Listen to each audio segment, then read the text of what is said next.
पेशावर से मैं हूं अरूबा इब्राहिम। नाज़रीन, आज हम आपको पेशावर से एक ऐसे जुर्म की दास्तान सुनाने जा रहे हैं जिसमें एक दोस्त ने अपने ही दोस्त को जेलसी फैक्टर के बाइस कत्ल कर दिया। और जेलसी भी ऐसी कि मकतूल ने नए दोस्त क्या बना लिए, पुराने दोस्त से ये बात हजम ना हुई। मिशनी गेट थाना को 24 मई 2024 को कॉल मौसूल हुई जिसमें बताया गया है कि रोड पर एक लावारिस लाश पड़ी हुई है। पुलिस जाए वकुआ पर पहुंची और लाश को अपने तहवील में लेकर इस अंधे कत्ल के सुराग में लग गई। वाक़या कब और कैसे पेश आया, पुलिस ने मुल्जिम को कैसे ट्रेस किया, ये सब जानने के लिए हमारे साथ रहिएगा।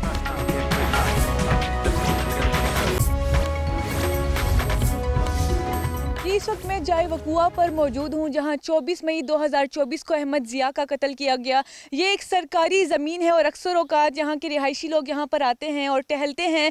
ये वो जगह है जहाँ अहमद ज़िया की लाश पड़ी हुई थी, जहाँ यहाँ के रिहायशी जब यहाँ पर आए तकरीबन रात के कुछ 12 बजे थे कि उनका यहाँ से गुज़र हुआ तो उन्होंने अहमद ज़िया की लाश को यहाँ पर पड़े हुए देखा। और उसके बाद यहाँ पर नज़दीक ही ताना मिशनी गेट एक चौकी है जहाँ की पुलिस को उन्होंने इत्तला दी। हमारे साथ यहाँ पर एएसआई किरामत खान मौजूद है, इनसे भी बात करते हैं। सर, बताइएगा कि पुलिस जहाँ के लोगों ने किस टाइम आपको इत्तला दी और फिर जब आप लोग आए तो आप लोगों ने क्या तफ्तीश वगैरह की? बिस्मिल्लाहिर्रहमानिर्रहीम।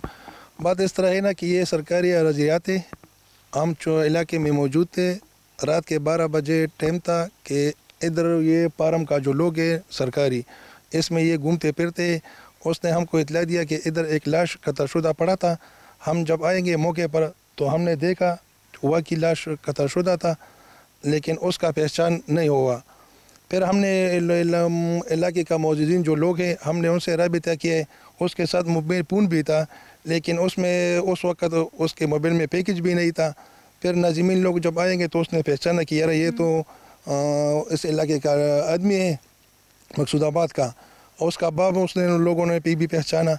हमने फिर उनको इत्तला भी दिया, वो उसका बाप भी आया, उसका भाई भी आया, बड़ा भाई, उसने भी देखा कि हाँ बिल्कुल ये हमारा छोटा भाई है और उसका कारोबार है वो पत्थरों का नमक मंडी में। अच्छा, ये भी बताइएगा कि आप लोग को कैसे पता लगा कि इसके दोस्त ने ही इसका कत्ल किया है? बात इस तरह है ना कि ये बहुत गुंजानाबाद इलाका है। इधर जब हमने सिचो साहब हमारा भी और डीएसपी साहब भी, एसपी साहब ने भी, इन्वेस्टिगेशन ऑफिसर ने भी हमारा ये बात वाज़ेह किया है कि यार रात के वक्त इधर जो ये आएगा तो वो करीबी दोस्त के साथ इधर आएगा ना, ये क्योंकि ये इस तरह लगा है कि इधर रात के वक्त कोई आते नहीं है। हमने फिर उसका जो करीबी दोस्त था हमने वो टच किया तो फिर हमको मालूम हुआ कि एक दोस्त था अब्दुल्ला नाम, हमने ये उठाया है। सिचो साहब ने फिर इंटरोगेट किया है, उसने इस जुर्म का इतराफ़ किया है कि ये हमारा दोस्त था और वो उसकी ज़ुबानी तकरार हुआ एक हफ्ते पहले, लेकिन उसके दिल में ये बात था कि ये मैं किसी न किसी तरीके से फंसाऊंगी। अच्छा, तो ये ऑलरेडी प्लेन कत्ल था उसने पहले से ही, जब वो अपने दोस्त के साथ यहाँ पर आ रहा था, उसको यहाँ लेकर आ रहा था, तो उसके जहन में पहले से ही था कि मैं इसका कत्ल करूँगा। और कत्ल के लिए जो आला या जो औजार इस्तेमाल किया गया है वो क्या था और वो क्या आप लोगों ने उसको भी अपनी तहवील में लिया, वो आप लोगों के पास मौजूद है? नहीं जी, उसके साथ उसने 30 बेर पिस्तौल पर फिर किए लेकिन आला कत्ल हमारे साथ मौजूद नहीं थे। वो पिस्टल भी उस आदमी के था जो कत्ल हुआ उसके था, उसका दोस्त था, उसने पिस्तौल खरीदा था और उसके साथ था। उसने बताया ये अब्दुल्ला ने कि ये पिस्टल मुझे दो ताकि मैं अनलोड करूँगा। उसने 1-2 दफ़ा अनलोड किया है और उसने अपने पिस्तौल पर उसने कत्ल किया है।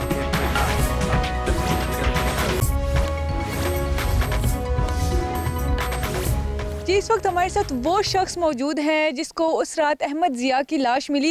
इनसे बात करते हैं। सर, बताइएगा कि उस रात आपका यहाँ किस काम से गुजर हो रहा था कि आपको अहमद ज़िया की लाश मिली और उसके बाद आपने पुलिस को इन्फॉर्म किया? सारा किस्सा जो है अपनी ज़ुबानी सुनाएं।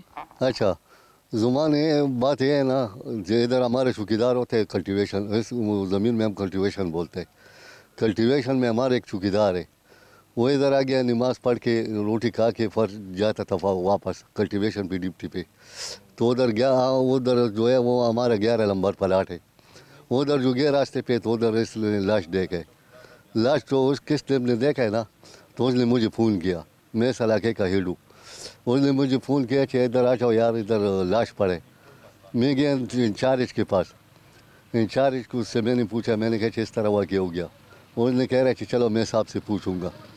साहब से पूछ के तो साहब ने उसको कह रहे थे चलो हेड भेजो चौकी पे, उसका रिपोर्ट कर दे।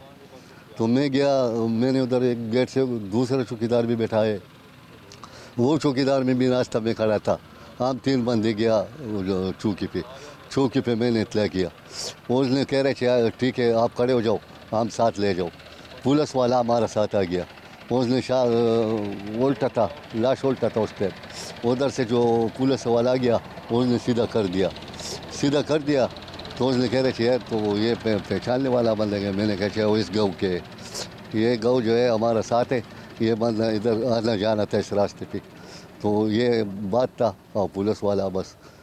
अच्छा ये बताएं, जब आप उसके पास पहुंची तो उसके पास उसका कोई मोबाइल, पिस्टल वगैरह उसके आसपास क्या मौजूद था? इसके साथ एक मोबाइल पड़ा था, आगे उससे तकरीबन 3-4 कदम आगे उसका मोबाइल पड़ा था। सिर्फ मोबाइल पड़ा था और 150 तक 160 रुपये था उसके साथ, बस बाकी कुछ भी नहीं था सर। अच्छा ये भी बताएं कि यहाँ पर आप कह रहे हैं कि 3-4 चौकीदार होते हैं, तो जब ये कत्ल हो रहा था उस वक्त चौकीदार सारे कहाँ थे? एक चौकीदार था हमारे इस प्लाट में, एक चौकीदार था। इस टाइम इधर आ गया, रोटी भी खाए, नमाज पढ़ के तो वापस जाता था। वापस रास्ते में वो रोल कर रहा था, चेहरा रास्ते में हम रोल करता हूँ, तो उसने उधर देख लिया। तो ये कत्ल तकरीबन किस टाइम के दरमियान हुआ है? ये तकरीबन 10-10:30 बजे टाइम के दरमियान में हुआ है।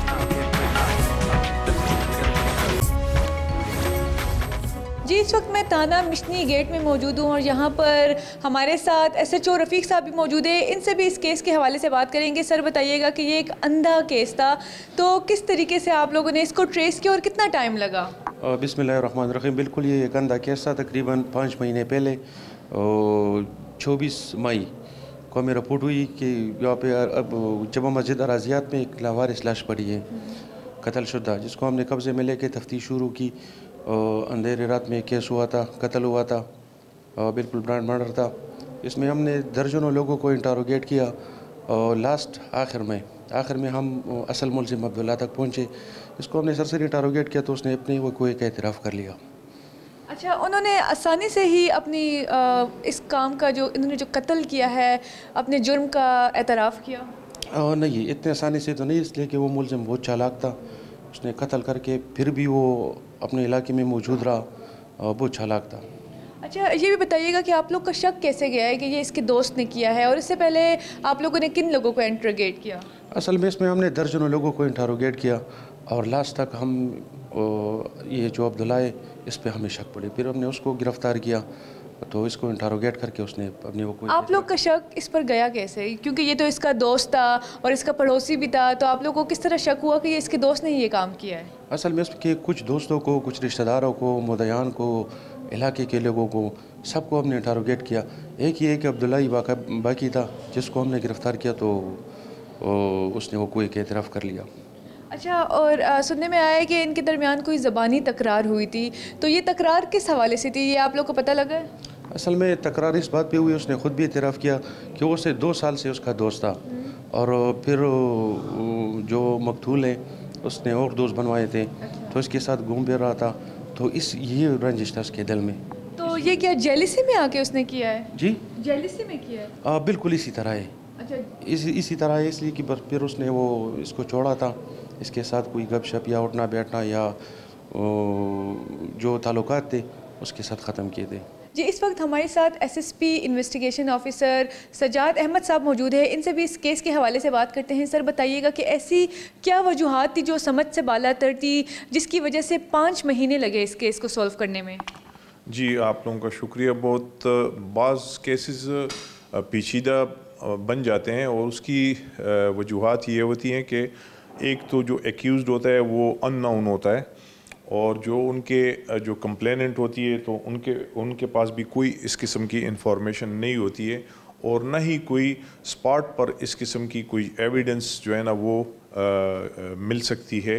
बाज़ औक़ात रिमोट एरियाज़ में या जहाँ पर ऐसे एरियाज़ में जहाँ पर कोई CCTV कैमरा वगैरह ना हो, यहाँ पर जहाँ पर कोई ह्यूमन जो उनकी कोई इंट्रैक्शन लाइक जहाँ पर पब्लिक का आना जाना हो, तो इस किस्म के केस जो जंगलों में या कोई इस तरह डेजर्ट टाइप एरिया होती है तो ये भी सेम जो अहमद ज़िया था, तो ये भी इसकी जो डेथ जो मर्डर हुआ था, तो ये भी ऐसी जगह थी कि वो बहुत वीरान जगह थी और जंगल नुमा जगह थी, तो वहाँ पर कोई इस किस्म की शहादत नहीं मिली थी। लेकिन बावजूद उसके पुलिस ने उस पर वो काम कर रही थी मुख्तलिफ, उससे उसकी जो ह्यूमन इंटेलिजेंस पर भी और टेक्निकल भी जो उसके मोबाइल फ़ोन थी उसकी भी, वो CDRs पर, उन तमाम चीज़ों पर काम करते करते जो है ना फिर ये जो सस्पेक्ट था ये सामने आया जी। सर ये भी बताइए कि जो मुजरिम था ये उसके जनाजे में भी शरीक हुआ, फिर उसके बाद अहमद ज़िया के जाने के बाद उसके घर वालों को भी काफ़ी ख्याल रखा, तो ऐसा एक भी मरहला नहीं आया जहां आप लोग को शक हो कि ये भी इस केस में इन्वॉल्व हो सकता है? देखें, मैंने आपको बताया ना कि जो जिसमें बहुत से केसेस इस किस्म के होते हैं कि उसमें उन करीबी दोस्त वगैरह या जो फैमिली के साथ जिनके साथ ताल्लुक़ होता है उनकी उसमें कोई ना कोई इन्वॉल्वमेंट होती है, तो कुछ चीज़ें पुलिस जो है ना वो अपने इन्वेस्टिगेशन मैच्योर भी कर रही होती है कि अब मतलब हर एक उसकी जो है ना अहमद ज़िया जो होते तो उसके ताल्लुकात बहुत से लोगों के साथ, ये पत्थर का बेसिकली कारोबार करता था, तो बहुत से इसके जो बिज़नेस पार्टनर होते हैं जिनके साथ इसके आए दिन जो रवाबित होते थे, तो उन तमाम चीज़ों को एक मरतबा चेक कर रहे होते हैं पुलिस, और उसके जो ताल्लुकात हैं, जो उसके बिज़नेस के लेन देन हैं, उसके जो दोस्त हैं, उसके जो रिश्तेदार हैं, उनकी जो प्रीवियस कोई एनमिटी है, तो बहुत सी चीज़ों पर पुलिस काम कर रही होती है। और ये ठीक है देर से हुआ है, लेकिन जो ये जो कातिल था तो ये इतना चालाक था कि इसने अपना काम करके तो तमाम चीज़ें फिर उनके साथ अपनी इंट्रैक्शन भी ऐसी रखी कि उनको शक न पड़े। अच्छा सर ये बताइएगा कि तफ्तीश का आगाज़ किस मरहले से हुआ और फिर किस तरीके से जो है इस मुलजिम तक ये सारी तफ्तीश जाकर पहुंची? जी, ये तफ्तीश का आगाज़ मैंने आपको बताया कि इसका जो मोबाइल फ़ोन इसके पास था जब इसका मर्डर हुआ है, और वहाँ का जो चौकीदार था, तो चौकीदार ने पुलिस को इन्फॉर्म किया और फिर इसके भाई की कॉल आई है मोबाइल फ़ोन पर, और उस भाई को फिर पुलिस ने बताया कि इस तरह आपके भाई का मर्डर हुआ है। उनसे भी एक मौक़िफ़ लिया गया कि आप लोगों की कोई दुश्मनी वगैरह या कोई और इस तरह कोई लेन देन का कोई, तो उन्होंने भी बताया कि हमें कुछ पता नहीं, ना कोई हमारी इस तरह दुश्मनी है और ना हमें पता है कि ये कौन कर सकता है, और जब भी हमें पता चलेगा या पुलिस इसको कामयाब करेगी तो फिर हम उनको देखते हुए फिर बाकायदा हम उनके ख़िलाफ़ दावेदारी भी करेंगे। जब ड्यूरिंग कोर्स ऑफ इन्वेस्टिगेशन जो है ना पुलिस ने इसकी जो मोबाइल डाटा था उससे इसके दोस्तों का, इनके रिश्तेदारों का, जहाँ पर इसका बिज़नेस है, उन तमाम चीज़ों का भी डेटा कलेक्ट किया।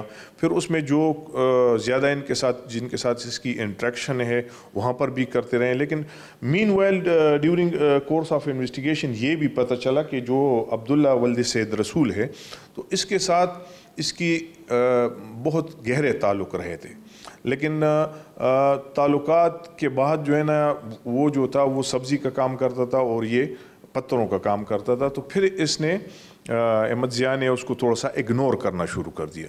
जब इग्नोर करना शुरू किया तो ये उसकी तमाम चीज़ें जो है ना, आप अगर जब टेक्निकल भी उसको हम देखते रहें तो पता चलता है कि पहले बहुत ज़्यादा इंट्रैक्शन, उसके बाद फिर आहिस्ता आहिस्ता कॉल मॉल, और उसके बाद इंसिडेंट के टाइम और उससे भी इसकी जो इनकी जो टेलीफोनिकली कन्वर्सेशन और जो हुए हैं तो उससे भी पुलिस को एक लीड मिली है। फिर साथ लाजिमी बात है कि जो कंप्लेनेंट पार्टी होती है तो उनके साथ भी हम टाइम टू टाइम जो है ना एक सेशन करते हैं, इंटरव्यू करते हैं कि उनका क्या ख्याल है। तो फिर ये लोग जो थे जो कंप्लेनेंट थे तो उनके भी वो भी कुछ सस्पिशियस उससे उनको देख रहे थे, और जब पुलिस ने उनको भी इंटरव्यू किया तो वो और पुलिस की जो इन्वेस्टिगेशन थी तो तकरीबन 1 पेज पर आ चुकी थी। और उसके बाद पुलिस ने ये जो कातिल था अब्दुल्ला, इसको अरेस्ट किए, और अरेस्ट करने के बाद जब उसको इंटरोगेट किया तो उसने इस चीज़ को ख़ुद एक्सेप्ट किया कि हाँ ये मुझसे हुआ है। लेकिन शुरू में वो ये बता रहा था कि इसके पास पिस्टल थी और नई ख़रीदी थी, और मैंने इससे छीनने की कोशिश की है कि यार ये मुझे दे दें तो इस दौरान जो है ना वो पिस्टल चल गई। लेकिन जो हमारे आई होते हैं उनके इस पर क्वेश्चन भी यही था कि अगर इसके बाई मिस्टेक हो जाए तो उसको एक बुलेट लग सकती है और उसकी कोई डायरेक्शन भी एक ही होगी, तो इसको बैक हिप्स और यहाँ पर भी गोलियां लगी हैं और चेस्ट पर भी लगी हैं। तो ये तो इसका प्रॉपर बाकायदा एक मंसूबे के तहत इसको कत्ल किया गया।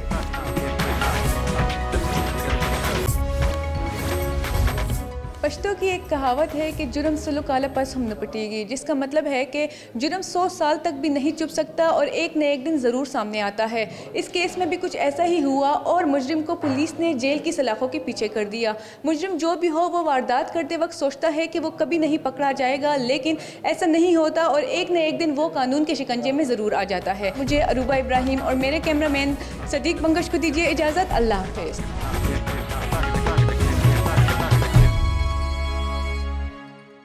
वफाकी दारुल हुकूमत और सेफ सिटी इस्लामाबाद में हालिया चंद दिनों में बैंक डकैती की 4 वारदातें हुई और ये चारों वारदातें 2 कंसेक्यूटिव दिनों में हुई। इन वारदातों में एक प्राइवेट सिक्योरिटी कंपनी के गार्ड समेत 3 लोग अपनी जानों से गए, जबकि कई दीगर ज़ख्मी भी हुए।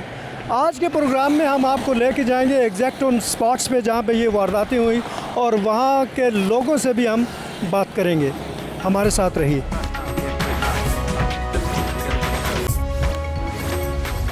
सेफ सिटी इस्लामाबाद के सेक्टर G14-4 में बैंक डकैती की एक और वारदात में आप देख सकते हैं कि पीछे ये जो ब्लॉक मौजूद है, ये जो बिल्डिंग मौजूद है, इसमें वो जो डाकू था वो गन लेकर यहाँ ये जो ग्रिल्स आपको नज़र आती है इनके पीछे से आया है और ये बैंक में इंटर हुआ है। ये बैंक का जो है वो दरवाज़ा है जो इस वक्त बंद है, आगे ग्रिल्स लगी हुई हैं। यहाँ पे उसने वारदात की और फिर इसी कॉरिडोर से वो नीचे उतर के आराम से चला गया। तो इस्लामाबाद का जो G14-4 का ये वाला इलाका है, इसमें भी ये बैंक डकैती हुई, शाम के 4 बजे हुई और उसमें भी जो डाकू था उसने जो बैंक का गार्ड था उसे ज़ख्मी किया और बैंक से कैश लेकर वो फ़रार हुआ। G14-4 के सब सेक्टर में ये जो छोटा सा एक मरकज़ी तिजारती इलाका है, यहाँ पे अभी एक क्लाइंट आए हैं जो यहाँ इस बैंक के जहाँ पे डकैती हुई थी उसके ATM मशीन पे आए थे। हम उनसे पूछेंगे कि ये अपने आप को कितना महसूस करते हैं इस ATM से या इस इलाके का जो भी ये फैसिलिटी है उसके हवाले से। जी आप ये बताएं कि अभी आप ATM पे गए, पता नहीं वो काम कर रहा है या नहीं कर रहा, बहरहाल मुझे ये बताएं कि क्या आप महसूस करते हैं कि ये जगह महफूज है ATM जाने और वापस आने के लिए? ये जनाब बिल्कुल गैर महफूज है, इसमें कोई सिक्योरिटी नहीं, कोई बंदा सेव नहीं है। किसी वक्त भी गन पॉइंट पे बंदे को आके पैसे छीन सकता है, कार्ड छीन सकता है। बिल्कुल गैर जिम्मेदार ये काम ये इन्होंने किया हुआ है। बिल्कुल बंदा गैर सिक्योरिटी का प्रॉपर बंदोबस्त नहीं, का प्रॉपर बंदोबस्त यहाँ पे नहीं है। बैंक तो बना लिया लेकिन बंदा कोई स्क्वायर नहीं है, किसी के साथ कुछ भी हो सकता है। यानी आपके ख्याल में ये जो ATM है ये एक कोने पे है और ये जगह थोड़ी गैर महफूज भी है। उनका ये कहना है कि अगर मतलब यहाँ दिन को ये सूरत हाल है कि ये जगह सुनसान सी, खामोश सी और डिज़र्टेड सी है, तो अगर रात को कोई इस ATM पे आए तो उसका क्या हो लगेगा। ये वही बैंक है जिसमें 4 बजे शाम को डकैती हुई, डाकू जो है वो गन के साथ आया, बैंक में दाखिल हुआ, वहाँ से उसने कैश लूटी और वो आराम से यहाँ से फ़रार भी हुआ। आपके ख्याल में अगर रात को कोई फ़र्ज़ किया इधर ATM पे आता है तो क्या वो महफूज है? मेरे ख्याल में नहीं है। आप कब से रह रहे हैं G14 में? 4 साल हो गए यहाँ रहते हुए। तो ये इलाका इसी तरह खामोश सुनसान से ये भी नहीं बना था, ये भी ख़त्म था, बिल्कुल ही बेरौनकी थी। अच्छा, अब तो ये मजदूर वगैरह जो है ना वो काम के वक्त ये होते हैं, बाकी तो ऐसा ही है बस। अच्छा, यानी सिक्योरिटी का एक यहाँ पे कंसर्न है आप लोगों का? बिल्कुल ये तो है। हाँ जी, ये है कि गैर महफूज आप महसूस करते हैं इस लिहाज से तो है। G94 में इस वक्त हम एक बिज़नेस मैन के पास खड़े हैं। हम उनसे जानते हैं कि उनके क्या तहफ़्फ़ुज़ात हैं इस हवाले से। जी आप ये बताएं कि आप का चूँकि यहाँ पे कारोबार है और एक वारदात हुई है, आप क्या कहना चाहेंगे? सर हमने इसमें क्या कहना है जी कि इसमें मेन जो रीज़न है वो तो है सिक्योरिटी। देखें इतना मसरूफ़ तरीन एरिया, कि जहाँ पे बैंक्स नहीं महफूज, दुकानदार नहीं महफूज, होटल नहीं महफूज, होटल नहीं महफूज, और सबसे अहम बात यह है कि एक इतना अहम इदारा जिसके साथ हम लोग बैठे हुए हैं, अगर वो नहीं महफूज या वो उसके ऊपर कोई पॉइंट नहीं उठा रहे या वो मार्केट की सेफ्टी नहीं कर सकते, उसकी बैक में आप लोग हैं? जी बिल्कुल, उसके बिल्कुल पीछे हम लोग बैठे हुए हैं। तो ये तो एक बहुत बड़ा सवालिया निशान है सेफ्टी पॉइंट ऑफ व्यू से, सिक्योरिटी के पॉइंट ऑफ व्यू से। जी, तो आप अभी कंसर्न हैं कि आगे जो है मज़ीद इस सिक्योरिटी को बेहतर किया जाए? जी बिल्कुल सर, होना चाहिए, टेक्निकली होना चाहिए। मार्केट को जब तक आप महफूज नहीं करेंगे, ताजर कैसे आगे कारोबार चला सकते हैं? पॉसिबल नहीं है। और जिस तरह इन डाकुओं ने आके फायर मारे हैं, उन्होंने तो कुछ नहीं देखा कि गार्ड भी मरे तो साथ और जो भी आता है रेंज में? बिल्कुल ऐसा ही है जी, उन्होंने तो ओपन फायरिंग की है और हम लोग तो शायद एंड तक यही समझते रहे, क्योंकि हम लोग अंदर कारोबार कर रहे थे अपना बैठे हुए, तो हमने ये समझा कि शायद कोई मीटर वगैरह इलेक्ट्रिसिटी का कोई ब्लास्ट हुआ है, बाहर वो मीटर बॉक्स लगा हुआ था। लेकिन थोड़ी देर बाद जब पता चला कि उसने तो ओपन फायरिंग की और उसमें शनवारी रेस्टोरेंट्स वाले हैं बेचारे, 3 बंदे शदीद ज़ख्मी भी हुए, 2 मर गए, उनमें डेथ हो चुकी है, और शायद सिक्योरिटी गार्ड का अभी तक पता नहीं है कि उस बेचारे की क्या पोजीशन है। यानी बीइंग ए शहरी और बीइंग ए बिजनेसमैन, आप अभी अपने आप को थोड़ा गैर महसूस करते हैं? जी बिल्कुल जी, सिक्योरिटी होनी चाहिए, और स्पेशली ये मसरूफ़ तरीन मार्केट है इस्लामाबाद की बिज़नेस पॉइंट ऑफ व्यू से, तो यहाँ सिक्योरिटी ज़रूर होनी चाहिए। बिल्कुल, ये बड़ा इम्पॉर्टेंट बात है कि हमने इस G94 में जितने लोगों से भी जो यहाँ पे कारोबार करते हैं उनसे जब हमने ये पता किया, तो वो यही एक चीज़ इस नुक्ते को बड़ा हाईलाइट करते हैं कि ये बहुत ही बिज़ी एरिया है, और यहाँ न सिर्फ इस्लामाबाद के लोग, पाकिस्तान के लोग, बल्कि फ़ॉरेनर्स भी आते हैं मुख्तलिफ जो है वो खाने वगैरह खाने के लिए। तो उस पॉइंट ऑफ व्यू से इस इलाके को बहुत ज़्यादा महफूज होना चाहिए।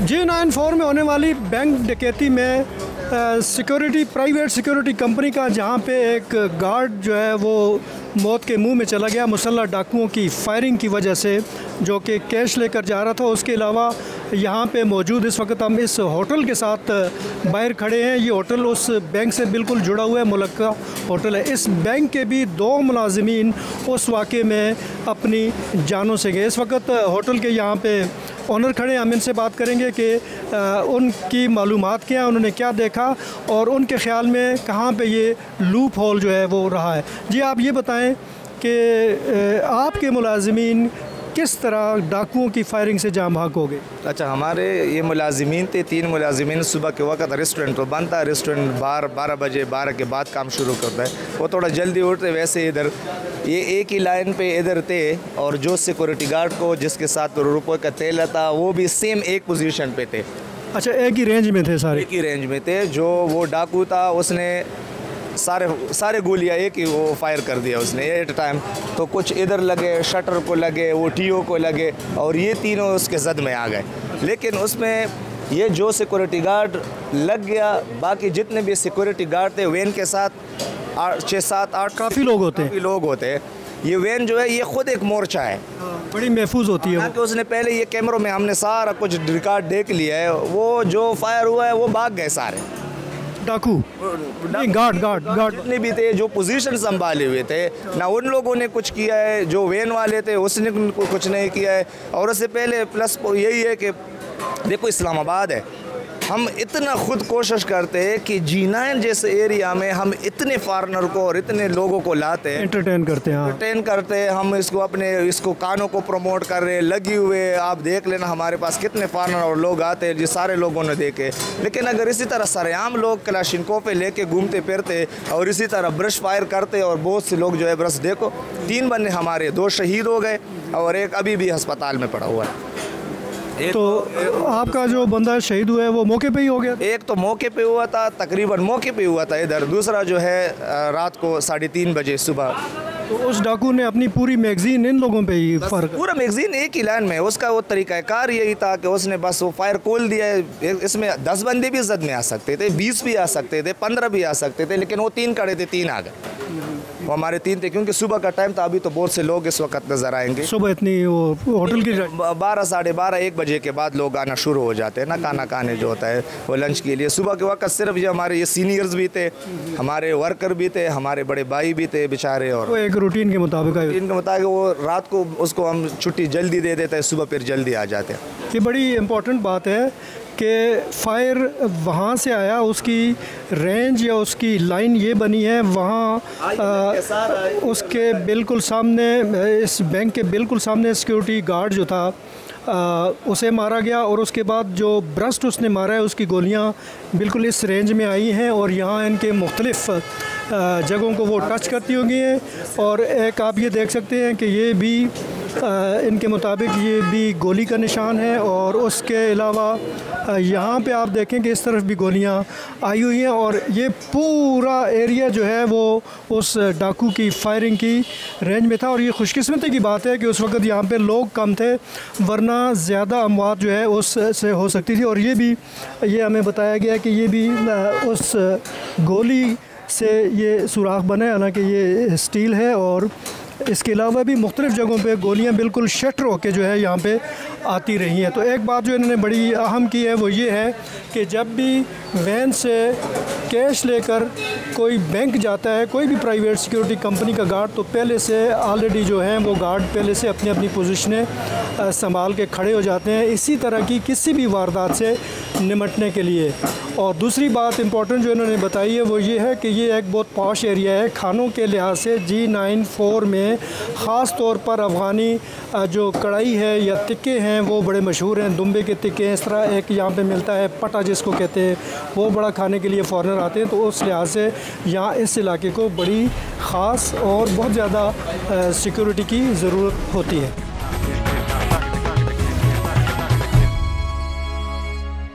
मैं इस वक्त इस्लामाबाद के मसरूफ़ तिजारती इलाके G94 में मौजूद हूँ। यहाँ होने वाली बैंक डकैती की दास्तान कुछ इस तरह से है कि इस सरकारी बैंक के लिए जो कैश लेकर आ रहा था प्राइवेट सिक्योरिटी कंपनी का गार्ड, वह उस इलाके से आया है जहाँ पे ये गाड़ियाँ आपको नज़र आती हैं।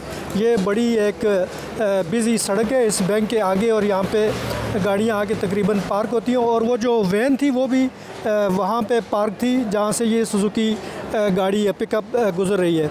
वहाँ से वो प्राइवेट सिक्योरिटी कंपनी का जो गार्ड है वो कैश का जो बैग है वो लेकर आया है, और बैंक में यहाँ पे एंटर होते ही उसको यहाँ एग्जैक्ट इस स्पॉट पे जो है वो मुसल्ला डाकू ने जो है वो फायर किया। और ये शायद मुझे लगता है कि ये उसके ब्लड का स्पॉट है, और उस गार्ड को फायर करके यहाँ पे पहले वो ज़ख्मी हुआ, लेकिन फिर बाद में वो इसी स्पॉट पे उसका जो है वो दम तोड़ गया। और उस जो डाकू इसमें वारदात में शामिल थे उन्होंने फ़ायर यहाँ इस साइड से किया है, और यहाँ पे आप ये देख सकते हैं कि ये एक बिजली के मीटरों का बॉक्स है, इसमें ये गोली का निशान लगा हुआ है। ये जो हमें बताया गया है कि ये डाकुओं की फायरिंग से जो गोली है वो यहाँ इस बॉक्स में, स्टील के बॉक्स में लगी है, और फायर एग्जैक्टली इस तरफ से आया है, और बैंक का गार्ड जो है वो यहाँ से एंटर हो रहा था और उसे यहाँ पे मार दिया गया। उसकी जो है वो मौत यहीं स्पॉट पे मौके पे हुई। तो ये G94 में होने वाली बैंक डकैती की एक वारदात ये भी है।